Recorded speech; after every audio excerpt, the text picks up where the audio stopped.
Estamos en Hechos capítulo 7. Si usted le pregunta a alguna persona en la calle quién es Jesús, va a obtener diferentes respuestas. Algunas personas posiblemente dirán que Él es el Salvador, que Él es el Hijo de Dios. Algunos van a decir que Él fue un gran maestro, otros dirán un gran filósofo, algunos por allí dirán que Él fue un gran revolucionario, un hombre mítico, un hombre de moral, que Él fue el fundador de una religión, que Él fue un pastor de ovejas. Usted va a encontrar diversas respuestas ante la pregunta ¿quién es Jesús? Incluso vamos a encontrar a alguien que de pronto va a darnos algo muy negativo y va a decir, bueno, Jesús es una amenaza para nosotros. Y cuando nosotros nos trasladamos al libro de los Hechos, vemos aquellos para quienes Jesús es una amenaza. Aquí en el capítulo 7, en el libro de los Hechos, dice la palabra del Señor: el sumo sacerdote dijo entonces, ¿es esto así? Recuerden que en el contexto están interrogando a Esteban, están arremetiendo contra él y levantaron a falsos testigos y le están acusando falsamente de cosas que obviamente él no había dicho. ¿Es esto así? Y él dijo: varones, hermanos y padres, oíd. El Dios de la gloria apareció a nuestro padre Abraham, estando en Mesopotamia, antes que morase en Harán, y le dijo: sal de tu tierra y de tu parentela, y ven a la tierra que yo te mostraré. Entonces salió de la tierra de los caldeos y habitó en Harán. Y de allí, muerto su padre, Dios le trasladó a esta tierra en la cual vosotros habitáis ahora. Y no le dio herencia en ella, ni aún para sentar un pie, pero le prometió que se la daría en posesión y a su descendencia después de él, cuando él aún no tenía hijo. Y le dijo Dios así, que su descendencia sería extranjera en tierra ajena, y que los reducirían a servidumbre y los maltratarían por 400 años. Mas yo os juzgaré, dijo Dios, a la nación de la cual serán siervos, y después de esto saldrán y me servirán en este lugar. Y le dio el pacto de la circuncisión, y así Abraham engendró a Isaac y le circuncidó al 8º día, e Isaac a Jacob y Jacob a los 12 patriarcas.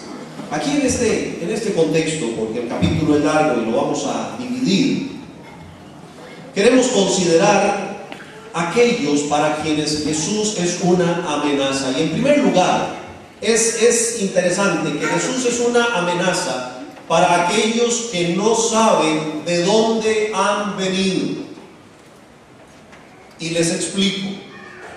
Porque cuando Esteban está enfrentando al concilio de los judíos, los mismos que crucificaron al Señor Jesucristo, son los mismos, no son otras personas. Ahí está Anás, ahí está Caifás, ahí están los escribas, ahí están los fariseos, ahí están todas estas personas que crucificaron a nuestro Señor.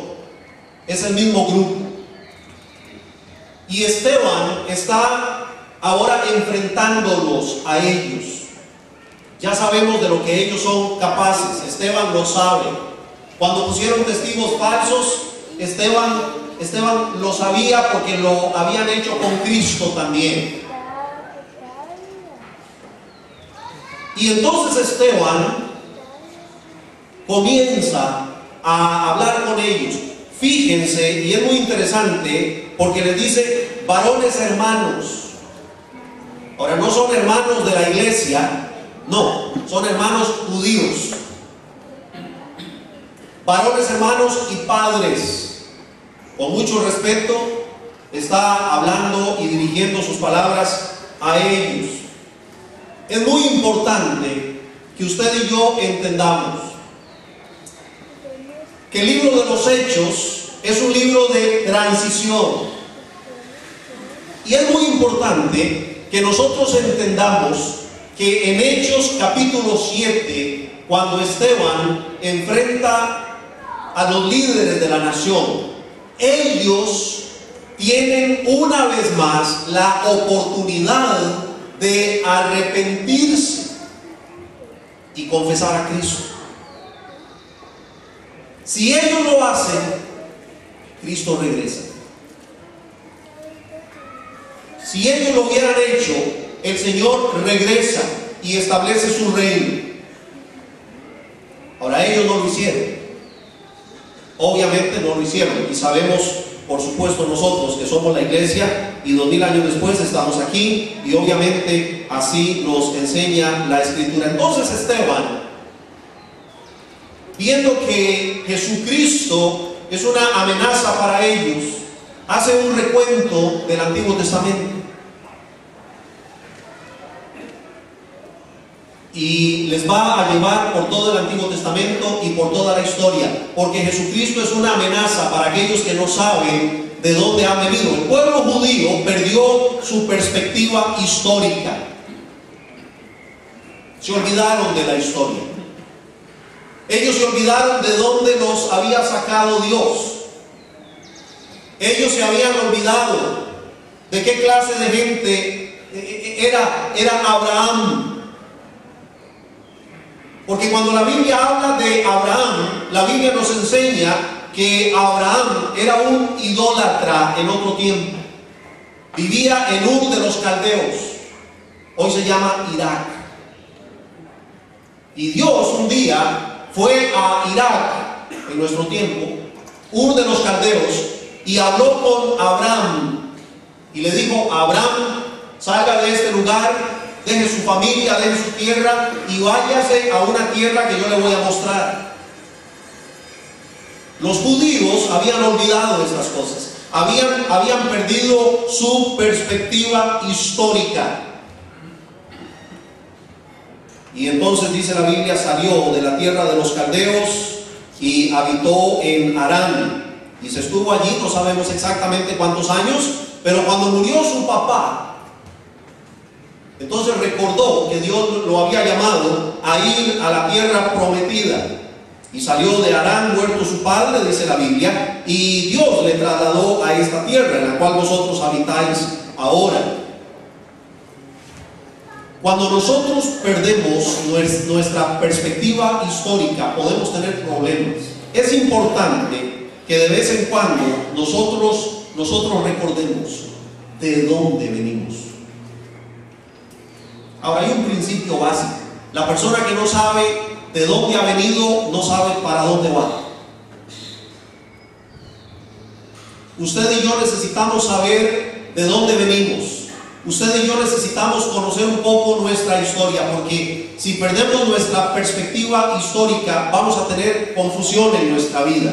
Esteban vio la necesidad de recordarle al concilio, a los líderes judíos, la historia, porque perdieron la perspectiva histórica.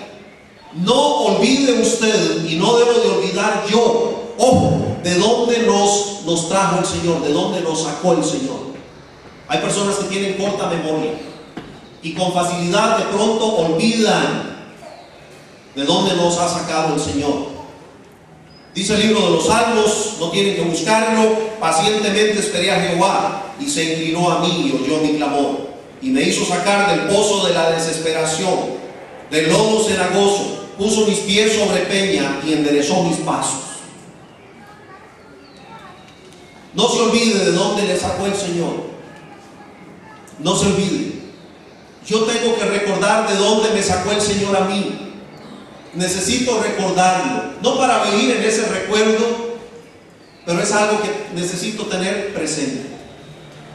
Y por la gracia de Dios soy lo que soy, dice San Pablo. Nosotros debemos decir lo mismo.